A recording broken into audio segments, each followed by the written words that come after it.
Good morning बच्चों, आपके अच्छे दिन की शुभकामना के साथ आइए आज का वीडियो प्रारंभ करते हैं। आज का जो वीडियो होगा वह आंकिक प्रश्नों पे आधारित होगा और ये सारी आंकिक प्रश्न मैं अपनी पिछली 3 या 4 जो लाइव क्लासेस मैंने आपको पढ़ाई हैं उनसे संबंधित प्रश्नों को लेने वाला हूं। यानी कि आप आज जो गतिमान आवेश है, चुंबकीय क्षेत्र कैसे उत्पन्न होता है या चुंबकीय क्षेत्र में किसी आवेश को रखने पर या धारावाही चालक को रखने पर उस पर कितना बल लगता है, उनसे संबंधित होंगे।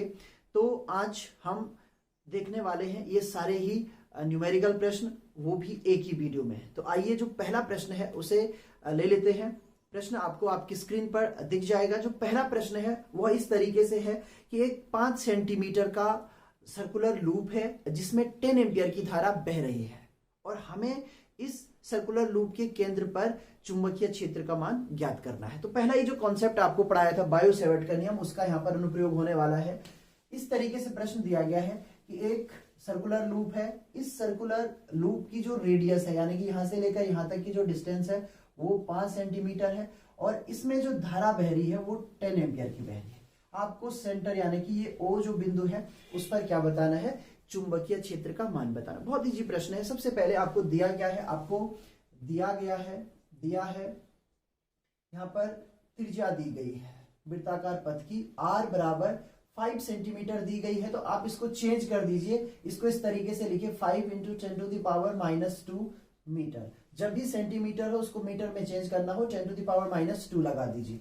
r आपके पास आ गया। दूसरी कंडीशन दी गई है, करंट 10 एम्पियर का करंट यहाँ पर दिया गया है, आई आपको मिल गया। अब आप फॉर्मूला क्या जानते हैं वो आपको पता होना चाहिए। तो जब हमने बायो-सेवर्ट का नियम पढ़ा था तो बायो-सेवर्ट का नियम कहता है कि जो केंद्र है वृत्ताकार लूप का उस पर जो चुंबकीय क्षेत्र का मान होगा वह μ0/4π2πi क्या होता है, r होता है। तो इस फॉर्मूले का आपको यूज करना है। ये जो वैल्यू है इसका मान होता है 10⁻⁻7। 2 × पाई का मान यहाँ पे 3.14 ले लेते हैं, आई की वैल्यू 10 दी गई है और अपॉन 5 × 10⁻⁻2 दिया गया। तो बहुत इजी क्वेश्चन ये है। अब यहाँ पे देखिए आप इसको सॉल्व करेंगे तो सबसे पहले देखिए माइनस का 2 है, इससे यहाँ पे 2 कैंसिल हो जाएंगे, या अगर आपको दिक्कत होती है तो एक साथ इसको सॉल्व करेंगे हम। यहाँ पे 5 से इसको काट दीजिए 2 टाइम, तो ये हो जाएगा 4 × 3.14 × 10⁻, देखिए -7 यहाँ है, एक प्लस का 1 इसको ले लीजिए और ये जब ऊपर आएगा तो प्लस का 2 भी हो जाएगा। ध्यान से देखिए जो पावर है जब नेगेटिव होती है ऊपर आती है तो पॉजिटिव हो जाती है। यहाँ ऑलरेडी 10 है तो 10 की पावर 1 होगी। तो इस तरीके से आप इसका मल्टीपल कीजिए तो ये हो जाएगा 6, 5 और यहाँ पे हो जाएगा 12। मल्टीपल कर लीजिएगा 10⁻, अब ये 3 कम हो जाएंगे तो -4 हो गया। तो ये वैल्यू आपके पास आई। अगर इसको और सॉल्व करते हैं तो 1.2 और 5, 6 को आप 6 लिख सकते हैं, 10⁻−3 हो जाएगा और ये आ जाएगा आपका टेस्ला। ये हो गया, या इसी टेस्ला को आप न्यूटन, एम्पियर, मीटर लिख सकते हैं। तो साथ साथ आपको ये भी पता लग गया। तो जो चुंबकीय क्षेत्र है केंद्र पर वो इस तरीके से ज्ञात हो जाता है। बहुत इजी प्रश्न है, 2 नंबर में ये प्रश्न पूछा गया है। तो आपके लिए अपॉर्चुनिटी है, अगर इस तरीके के प्रश्न आते हैं तो आप अच्छे तरीके से इन प्रश्नों को कर सकते हैं। तो अगला प्रश्न लेते हैं। अगला प्रश्न है एक 0.5 मीटर की वायु परिनालिका है जिसमें फेरों की संख्या दी गई है 500 और साथ में लिखा गया है कि इसमें 1 एम्पियर की धारा बह रही है। तो ये प्रश्न इस तरीके से दिया गया है, एक परिनालिका है, इस परिनालिका की जो लंबाई है यहां से लेकर यहां तक वो है 0.5 मीटर की। ध्यान से देखिए प्रश्न को, आपको स्क्रीन पर प्रश्न दिख जाएगा। इसमें जो फेरों की संख्या है यानी कि फेरों की कुल संख्या लिख देता हूं मैं क्योंकि यहाँ पे कुल संख्या दी गई है। तो फेरों की कुल संख्या दी गई है 500 और इस परिनालिका में जो फेरे लगे होते हैं इस तरीके से, इनमें जो धारा बह रही है वह बह रही है 1 एम्पियर, यानी कि आई दिया गया है 1 एम्पियर। तो आपको तीनों चीजें पता लग गई है। जो परिनालिका है उस परिनालिका की लंबाई आपको दी गई है यानी L दिया गया है। यहाँ पे आप लिखेंगे L = 0.5, ये मीटर में ही दी गई है। दूसरा फेरों की संख्या दी गई यानी कैपिटल N दिया गया है 500 और I दिया गया है 1 एम्पियर। सबसे बड़ी बात यह है कि इस प्रश्न को जब छात्र करते हैं तो उसमें गलती कर जाते हैं। गलती कैसे करते हैं? उन्हें फॉर्मूला पता होता है कि जो धारावाही पारिनालिका होती है इसके कारण जो चुंबकीय क्षेत्र उत्पन्न होता है वह म्यू नॉट एन आई होता है। यहां पर जब मैंने इसके कॉन्सेप्ट को बताया था, यानी कि ये जो फॉर्मूला हमने जब प्राप्त किया था उस समय भी आपको बताया था कि आपको ध्यान देना है जो ये एन है, ये एन प्रति एकांक लंबाई में फेरों की संख्या है। ये ध्यान दीजिए आप, ये सबसे इंपॉर्टेंट है क्योंकि हम क्या करते हैं बोर्ड एग्जाम में थोड़ा सा प्रेशर में रहते हैं या जो भी प्रॉब्लम्स होती हैं उसमें हम जल्दबाजी कर जाते हैं जिसके कारण प्रश्न खराब हो जाता है। तो यहाँ पे आपको ध्यान देनी प्रति एकांक लंबाई में फेरों की संख्या है, इसीलिए मैंने यहाँ पे लिखा फेरों की कुल संख्या, यानी कि टोटल फेरे आपके पास दिए गए। बस इस क्वेश्चन में यही थोड़ा सा आपको दिमाग इस्तेमाल करके, ये ट्रिक है इसमें, यहाँ पे यही चीज आपकी चेक की जा रही है, बाकी इस क्वेश्चन में कोई भी दम नहीं है, आप बहुत अच्छे से इस क्वेश्चन को कर सकते हैं। तो ये चीज आपको पता लग गई है कि प्रति एकांक में फेरों की संख्या नहीं है। तो प्रति एकांक में फेरों की संख्या कैसे निकाली जाती है?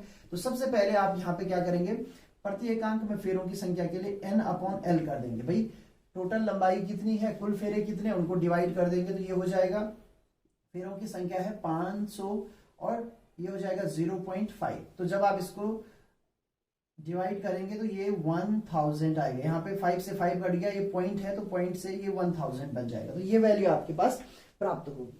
तो n इज इक्वल्स टू आपके पास कितना प्राप्त हो गया है, n इज इक्वल्स टू प्राप्त हो गया 1000, राइट। अब आप इस फॉर्मूले का इस्तेमाल कीजिए। तो b इज इक्वल्स टू है म्यू नॉट, अब म्यू नॉट की वैल्यू क्या होती है 4 पाई, ध्यान से 4 pi into 10 to the power -7। आपने पढ़ा हुआ है mu naught upon 4 pi is equal to 10 to the power -7 होता है, तो म्यू नॉट चाहिए आपको, ये वैल्यू होती है इनटू, अब कितना करेंगे हम 1000 और इनटू 1 एम्पियर की धारा इसमें बह है। तो देखिए v इज इक्वल्स टू फिर से 3.14, ये पाई का मान है, 10 टू द पावर -7 इंटू 10 टू द पावर, इसको 3 लिख लेते हैं, 10 के पीछे 3 0 है तो 10 टू द पावर कितना लिखा जाएगा, 3 लिखा जाएगा। आगे इसको सॉल्व करते हैं तो ये वैल्यू फिर से देखिए उसी तरीके की बच रही है। तो अभी हमने सॉल्व किया था 12.56 इंटू 10 टू द पावर, और ये देखिए माइनस, और ये तो माइनस का 4 हो जाएगा, और फिर से b इज इक्वल्स टू जो वैल्यू है वो होगी 1.2, इसको भी 6 लिख लीजिए, 5 6 रहने दीजिए, 10 टू द पावर -3 हो जाएगा। अब जब पॉइंट को आगे करेंगे तो एक माइनस कम करना पड़ेगा, इतना टेस्ला आपके पास वैल्यू प्राप्त हो गई। तो ये प्रश्न भी बड़ा आसान था, यहाँ पे केवल ये आपसे चेक करवाया जा रहा है कि ये चीज आपको पता है या नहीं है। तो दूसरा प्रश्न भी हमने यहाँ पर कंप्लीट कर लिया है। तो जब भी आपके पास कोई प्रश्न आता है तो सबसे पहले ये देखिए कि उस प्रश्न में दिया क्या है। तो अभी तो आपको पता है कि हम जो चैप्टर से संबंधित आंकिक प्रश्न कर रहे हैं वो चुंबकीय क्षेत्र से संबंधित है, या उसमें धारा के जो प्रभाव होते हैं उसके कारण चुंबकीय क्षेत्र उत्पन्न होता है। तो यहाँ पे फॉर्मूले आपको बहुत जल्दी याद आ जाएंगे। लेकिन जब आप एग्जाम में बैठे हो तो वहां पे एक एक प्रश्न आता है एक यूनिट से, तो वहां पे किस तरीके से हम रिकॉल करें दिमाग को कि यार कौन सी चीज है, कहां से पढ़ा। तो सबसे पहले यही करना है कि दिया क्या है, उससे संबंधित आप क्या जानते हैं। यदि इतना आपको समझ में आ गया तो आपको ध्यान आ जाएगा या ये सीधे धारावाही चालक के कारण वैद्युत क्षेत्र का फॉर्मूला हमको यहाँ पर प्रयोग करना है। तो ये फॉर्मूला हमने एम्पियर के नियम में पढ़ा था। फॉर्मूला था b इज इक्वल्स टू, यहीं पे लिखता हूं, b is equals to mu naught upon 4 pi 2i upon r। तो ये फॉर्मूला यहाँ पे प्रयोग होना है सीधे धारावाही चालक के कारण। अब ये देखिए इसमें दिया क्या है, तो इसमें हमें दिया है I is equals to 5 ampere. दूसरी कंडीशन दी गई है R जो दूरी होती है वो दी गई है 10 सेंटीमीटर। अभी मैंने आपको बताया था इसको आप मीटर में चेंज कीजिए तो -2 मीटर लिख दीजिए। अब फॉर्मूला आपके पास है, हम जानते हैं b is equals to mu naught upon 4 pi 2i upon r होता है। तो यहाँ पे देखिए इसकी वैल्यू 10 टू द पावर -7 होती है, 2 इंटू आई का मान 5 है, और ये r जो है वो 10 इंटू 10 टू द पावर -2 है। तो बहुत इजी प्रश्न था, केवल यहाँ पे फॉर्मूले की टेस्टिंग हो रही है कि आपको याद है या नहीं। 2011 में ये प्रश्न पूछा गया, 1 नंबर में पूछा गया है। तो देखिए यहाँ पे क्या हो जाएगा, ये वैल्यू फिर से 10 बन रही है तो 10 10 कैंसिल हो जाएंगे, यानी कि 10 टू द पावर -7, और ये जो 10 टू द पावर -2 है ये ऊपर आएगा तो +2 हो जाएगा। यहाँ पे ये समझ में आ गया होगा, ये भी 10 है ये भी 10 है, तो ये कैंसिल हो जाएंगे। इतना आपके पास बच रहा है, यानी 10 टू द पावर -5 टेस्ला बच रहा। बहुत इजी प्रश्न है, केवल आपसे जो फॉर्मूला है उसकी टेस्टिंग हो रही है कि बच्चे को फॉर्मूला पता है या नहीं है। बाकी कैलकुलेशन भी बहुत इजी है। और हमेशा ध्यान रखिए, न्यूमेरिकल क्वेश्चन से आपको डरना नहीं है।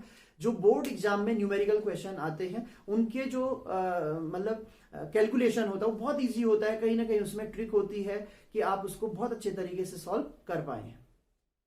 अगला प्रश्न है, एक सीधे तार में 10 एम्पियर की धारा बह रही है और तार से 40 सेमी की दूरी पर आपको चुंबकीय क्षेत्र ज्ञात करना है। यानी वही प्रश्न है, इसको मैं करवाऊंगा नहीं आपको सॉल्व, केवल बता दूं। एक चालक तार है, इसमें 10 एम्पियर की धारा है और इससे 40 सेंटीमीटर की डिस्टेंस पे आपको चुंबकीय क्षेत्र का मान ज्ञात करना है। पिछले प्रश्न में मैं भूल गया था, एक और चीज उसमें पूछी गई थी।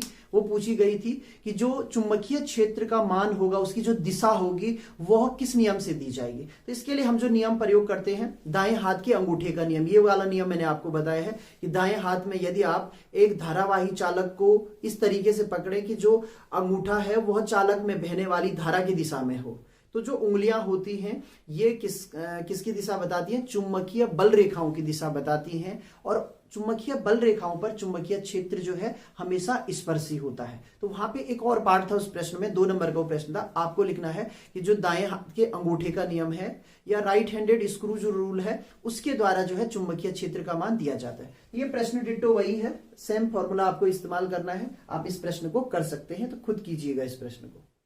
तो जो अगला प्रश्न है, ये प्रश्न थोड़ा सा मुश्किल नहीं होते हैं, लेकिन छात्र इन प्रश्नों को करने से घबराते। बहुत इजी प्रश्न है। हमें पूछा गया है कि जो एक धारावाही कुंडली है, वृत्ताकार धारावाही कुंडली है, उसका चुंबकीय क्षेत्र कितना बदल जाएगा यदि उसमें जो धारा बह रही है उसको दोगुना कर दिया जाए और जो कुंडली है उसकी जो त्रिज्या है उसको आधा कर दिया जाए। मतलब प्रश्न इस तरीके से पूछा गया है, एक धारावाही कुंडली है, मान लीजिए इसमें आई धारा बह रही थी और इसकी जो त्रिज्या है वो आर है।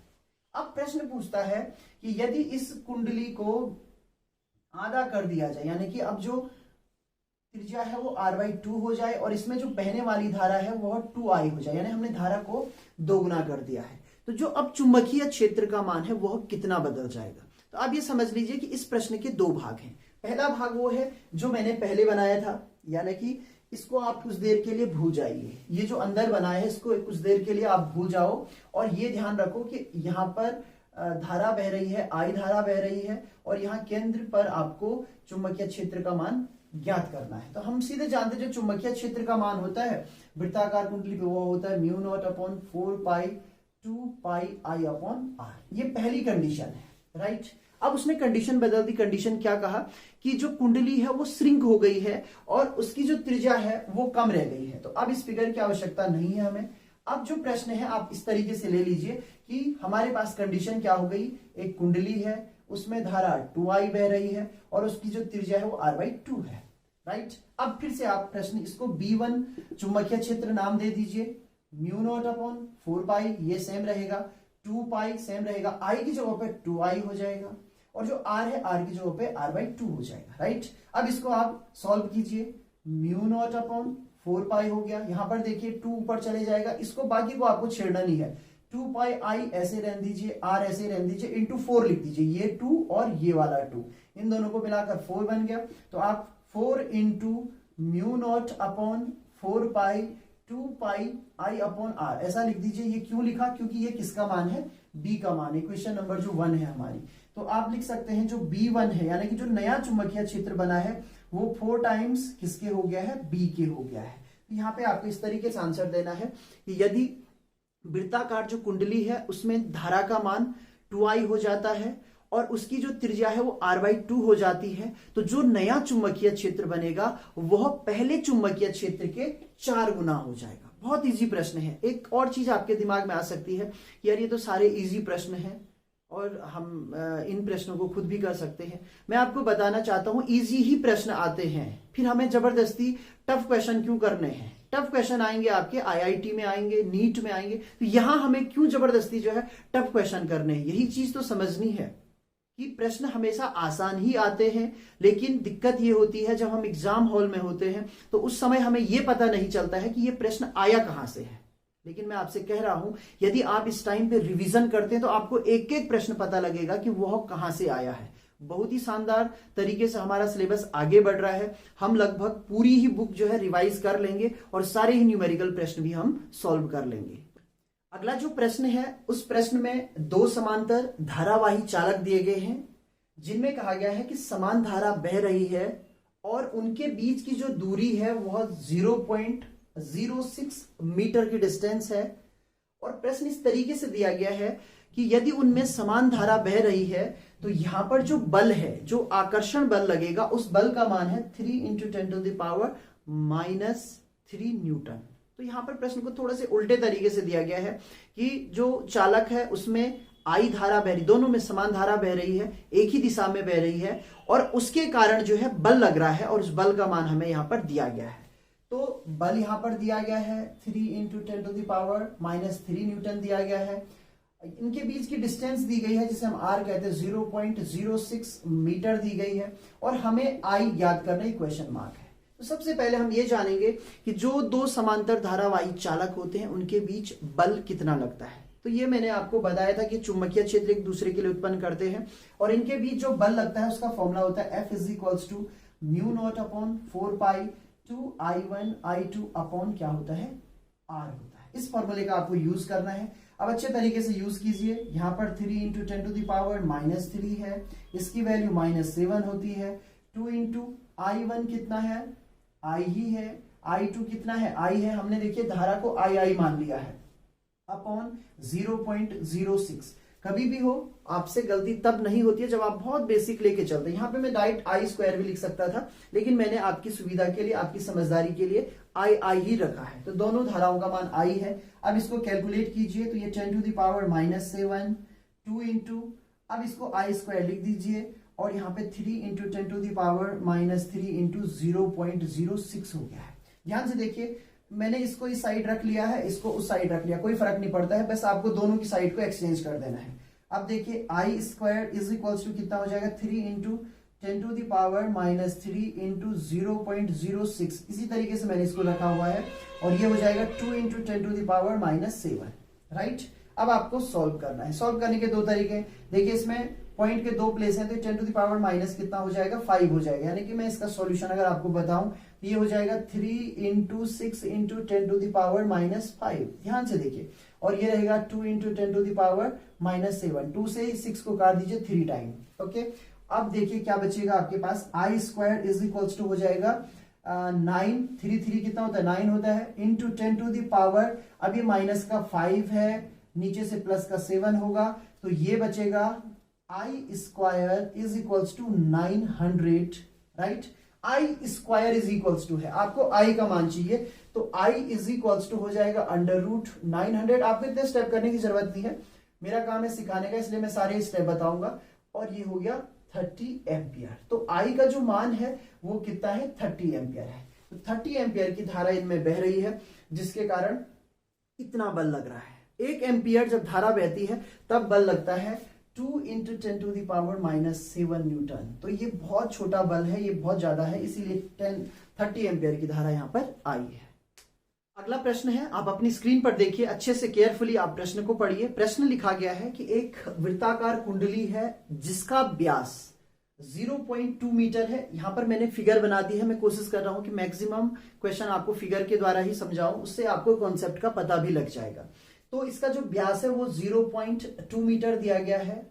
साथ में लिखा गया है कि इसमें जो धारा बह रही है वो 0.1 एम्पियर की बह रही है। वृत्ताकार कुंडली है और फेरों की संख्या, यानी कि जो कुंडली है उसमें बहुत सारे फेरे लगाए गए हैं, मैंने एक ही फेरा दिखाया है, वो फेरों की संख्या 1000 है। तो सबसे पहले आप ये लिखिए कि दिया है, दिया क्या क्या है आपके पास व्यास दिया है, व्यास, और वो दिया है 0.2 मीटर। तो आप सबसे पहले त्रिज्या निकालिए क्योंकि हमें त्रिज्या की आवश्यकता है। त्रिज्या r बराबर हो जाएगा, इसका आधा, व्यास का आधा त्रिज्या हो जाती, तो 0.1 मीटर हो जाएगा। किसी को भी दिक्कत नहीं होगी इसको समझने में, राइट। अगली चीज दी गई है I = दिया है 0.1 एम्पियर और फेरों की संख्या दी गई है N = 1000 फेरे। अब आप कहेंगे जो फॉर्मूले हम जानते हैं उसमें फेरे की संख्या तो आई नहीं है, कोई दिक्कत नहीं है। चुंबकीय क्षेत्र में हमेशा ध्यान रखिए, आपने जो भी मान एक फेरे के लिए पढ़ा है, यानी कि एक कुंडली के लिए पढ़ा है, जब फेरों की संख्या दी जाती है तो उतना गुना हो जाता है, मल्टीपल कर देना जहां भी आएगा। तो सबसे अच्छा यही है कि आपको मल्टीपल करना है 1000 को। कुल फेरों की संख्या है। आप फॉर्मूला क्या जानते हैं, केंद्र पे आपको यहाँ पर वृत्ताकार कुंडली का जो केंद्र है उस पर चुंबकीय क्षेत्र निकालना है। तो फॉर्मूला मैं जानता हूं B is equals to mu naught upon 4 pi, Biot Savart का नियम लगेगा 2 पाई I अपॉन R, ये फॉर्मूला होता है, राइट। अब इसको सॉल्व कीजिए। 10 to the power -7 into 2 pi की वैल्यू 3.14 इंटू I 0.1 अपॉन जो R है, R का मान भी 0.1 है, इतनी वैल्यू आ गई। अब यहाँ पे फेरों की संख्या इसलिए मैंने अलग से रखा, ये है 1000, ये एक फेरे से संबंधित है, तो यहाँ पे हमें टोटल वैल्यू बतानी है, तो यहाँ पे हम 1000 का क्या कर देंगे, मल्टीपल कर देंगे। तो इस फॉर्मूले में आपको 1000 का मल्टीपल भी करना है, राइट। अब आपको केवल कैलकुलेशन करना है, तो बहुत अच्छे से आप कैलकुलेशन कीजिए। 2 into 10 to the power 1, 2 into 3.14 into 0.1 into 10 to the power, अब देखिए ये माइनस का 7 है, इससे 10 टू द पावर 3 बनेगा, तो प्लस का 3 लगा दीजिए, और कुछ तो इसमें नहीं बच रहा है, नहीं, और 0.1 नीचे है, 0.1 से 0.1 कैंसिल हो गया। अब आपके पास ये बचता है और ये वैल्यू बचती है, यानी कि B इज इक्वल्स टू क्या हो जाएगा, इसका मल्टीपल कर दीजिए, 8 हो जाएगा, 2 हो जाएगा, 6 हो जाएगा, और 10 टू द पावर माइनस यानी कि माइनस का 4 हो जाएगा। तो ये वैल्यू आपके पास आती है, इतना टेस्ला इसका मान होगा। तो यहां पर भी ट्रिक यही थी कि जो n है उसको आपको मल्टीपल करना है। बाकी कैलकुलेशन अच्छे से कर लेना, अच्छे से देख लेना, इस कैलकुलेशन को एक बार जरूर चेक कीजिएगा कि सही है या नहीं है। वैसे सही होगा, लेकिन एक बार आपको चेक करना है। तो ये वैल्यू आपके पास आ रही है। अगला प्रश्न है, एक गैल्वेनोमीटर दिया गया है, उस गैल्वेनोमीटर का प्रतिरोध दिया गया है, जिसे मैंने आपको जब थ्योरी बताई थी तो Rg इज इक्वल्स टू 15 ओम दिया गया है यहाँ पे। दूसरा Ig का मान दिया गया है, यानी कि जब Ig धारा इसमें बहती है तो फुल स्केल डिफ्लेक्शन आता है, और उसका मान दिया गया 5 मिली एम्पियर, यानी कि Ig इज इक्वल्स टू है 4 मिली एम्पियर, तो 4 into 10 to the power -3 ampere. ये दो चीजें आपको दी गई हैं। साथ में आपको कहा गया है कि इस गैल्वेनोमीटर को हमें 0 से लेकर 6 एम्पियर प्रास में, यानी कि एक अमीटर बनाना है, लेकिन अमीटर कैसा हो, जिसका जो मेजरमेंट का स्केल हो, यानी कि प्रास कहां से कहां तक वो मेजर कर, वो 0 से लेकर 6 एम्पियर तक मेजर कर सके। तो मैंने आपको इस तरीके से बताया था कि आप इसमें क्या करते हैं, शंटिंग करते हैं और यहां पर एक S जोड़ देते हैं। और क्वेश्चन भी यही बताया, उस टाइम पे यही बताया था कि जो S होता है इसका मान ही आपको ज्ञात करना होता है। यदि S का मान हमें ज्ञात हो जाता है तो वो इस रेंज का बन जाएगा। तो यहाँ पे जो I का मान है, I का मान हम लेते हैं 6, जो मैक्सिमम वैल्यू है वो ली जाती है। इसके लिए मैंने आपको फॉर्मूला बताया था, S इज इक्वल्स टू होता है Ig upon I minus Ig into Rg। ये फॉर्मूला आपको बताया गया है कि S का मान कैसे ज्ञात किया जाता है। तो फिगर भी आपको बता दी है, आपको ऑलरेडी इसका व्यंजक बताया गया कैसे प्राप्त करते हैं। तो एक बार अगर आपको प्रॉब्लम हो तो देख लीजिए, ये फॉर्मूला होता है। तो यहाँ पे देखिए सारी चीजें आपके पास उपलब्ध हैं। S is equals to Ig कितना है, 4 into 10 to the power minus कितना है, 3 है, ये वैल्यू आ गई। इसके बाद आपके पास और वैल्यू क्या है, देखिए ये वैल्यू है आपके पास I माइनस I, यानी कि 6 minus 4 into 10 to the power -3 into Rg कितना दिया गया है, 15 ओम दिया गया है। ये वैल्यू आपके पास आ गई। अब आपको इसको क्या करना है, सॉल्व करना है। तो देखिए सॉल्व कैसे करेंगे, ये जो वैल्यू है ना, इसका मतलब क्या होता है, 0.004। तो आप चाहें तो कैलकुलेशन में दिक्कत हो रही तो इस वैल्यू को छोड़ भी सकते हैं, कोई बहुत ज्यादा दिक्कत नहीं है कि यहाँ पे इसको रखना ही रखना है। कौन सी वाली वैल्यू, ये वाली, ये इसको आप छोड़ सकते हैं। अदरवाइज इतना आप 6 में से घटा दीजिए, 5 पॉइंट समथिंग आएगा, तो आप इसको छोड़ दीजिए। S इज इक्वल्स टू लगभग वैल्यू आएगी 4 इंटू 10 टू द पावर -3 और इंटू क्या अपॉन 6 हो जाएगा, इंटू कितना हो जाएगा 15। ऐसा आप कर सकते हैं। और यहाँ पे लिख भी दीजिए कि जो ये वैल्यू है इसको हम छोड़ रहे हैं, ताकि जो कॉपी चेक करने वाले हैं उनको समझ में आ जाए कि छोटी वैल्यू है इसलिए छोड़ दिया है कैलकुलेशन से बचने के लिए। तो देखिए कैलकुलेशन करेंगे तो ये 3 हो गया, ये 2 हो गया, 3 से ये 5 टाइम, और 5 ये कितना हो गया 10 इंटू 10 टू द पावर -3। तो S इतना प्रतिरोध आपको लगाना पड़ेगा, या इसी को आप अगर व्यक्त करना चाहें तो S is equals to 10 to the power -2 हो गया। अगर और छोटा करना चाहते हैं तो S इज इक्वल्स टू 0.01 ओम का एम्पियर आपको यहाँ पर प्रतिरोध आपको यहाँ पर लगाना पड़ेगा। जब भी कोई वैल्यू आपके पास प्राप्त हो उसमें हमेशा आपको मात्रक जरूर लिखना है। अगर मात्रक नहीं लिखेंगे तो उसकी कोई इंपॉर्टेंस नहीं है और वो कोई भौतिक राशि भी नहीं है। अगला प्रश्न है, आप अपनी स्क्रीन पर ध्यान से इसको पढ़िए। मैं यहाँ पर एक्सप्लेन करता हूं कि क्या क्या इसमें दिया गया है और क्या पूछा गया है। प्रश्न दिया गया है, ए और बी दो समांतर धारावाही तार हैं या चालक हैं जिनमें क्रमशः 8 एम्पियर और 5 एम्पियर की धारा बह रही है और वे एक दूसरे से 4.0 सेंटीमीटर यानी 4 सेंटीमीटर के डिस्टेंस पर हैं। और यहाँ पे आपको ये बताना है कि जो तार ए है उस तार के आपको कितने खंड में 10 सेंटीमीटर का जो खंड होगा, माने ये तार तो अनंत लंबाई का है, मान लीजिए यहां से लेकर यहां तक 10 सेंटीमीटर है, 10 सेंटीमीटर पर आपको क्या बताना है, बल बताना है। तो फिलहाल 10 सेंटीमीटर को भूल जाइए। सबसे पहले ये याद कीजिए कि समांतर चालकों में जो बल लगता है वह कितना लगता है। एक ही दिशा में धारा बह रही है तो आकर्षण बल लगेगा और मैंने आपको फॉर्मूला बताया है, F = μ0/4π 2I1 I2 R होता है। ये बताया है जो फॉर्मूला, ये प्रति एकांक लंबाई के लिए बताइए, आपको ध्यान रखना है, प्रति एकांक लंबाई, इसके लिए फॉर्मूला बताया है। यहां पे आपको 10 सेंटीमीटर खंड के लिए निकालना है तो आप प्रति एकांक में ये है तो 10 सेंटीमीटर, 10 का आप क्या कर देंगे, मल्टीपल कर देंगे। तो केयरफुली इस क्वेश्चन को करते हैं। F = 10⁻⁻7 × 2 8 5, यहाँ पे वैल्यूज दी गई हैं। ये जो डिस्टेंस है इसको 4 × 10⁻2 लिख लीजिए। और मैंने कहा ये प्रति एकांक के लिए है तो 10 का आप मल्टीपल करेंगे, 10 भी सेंटीमीटर में दिया गया है तो 10⁻2 यहाँ पे आप लगा दीजिए। ओके, आपके पास अब केवल कैलकुलेशन करने के लिए है, बाकी कुछ नहीं है। इस 4 से इसको काट दीजिए, ये कट जाएगा 2 टाइम और कुछ नहीं बच रहा है। तो यहाँ पे देखिए 2 2 और 5 ये बच रहे हैं तो 2 × 2 × 5 लिख दीजिए, इंटू 10⁻, ये -7 ये वाला, फिर माइनस ये भी है, तो यहाँ पे देखिए 10 भी है साथ में, तो आप चाहे तो एक पावर यहाँ पे कम कर सके, यानी कि यहाँ पे क्या हो जाएगा 10⁻−1 बचेगा। ये मैं अलग से सॉल्व करके दिखा रहा हूँ। तो -1 यहाँ पे मैंने लिख दिया है और ये जो अपॉन में है इसकी माइनस है तो ऊपर आके प्लस हो जाएगा। ये वैल्यूज आपके पास आ गई। अब देखिए 4 हो गया और 4 5 यानी 20 ये बनेगा। 10⁻, अब यहाँ पे देखिए -8 हुआ और +2 यानी -6 हुआ और फिर ये 2 0 है तो 2 × 10⁻- क्या हो जाएगा 5 और इतने न्यूटन का बल लगेगा। तो ये F का मान आपको प्राप्त हो गया। 10 सेंटीमीटर का जो खंड था A का, उस पे हमने इतनी वैल्यू ज्ञात कर ली। A पूछे B पूछे कोई फर्क नहीं पड़ता है, दोनों पे एक ही मान आपको प्राप्त होने वाला।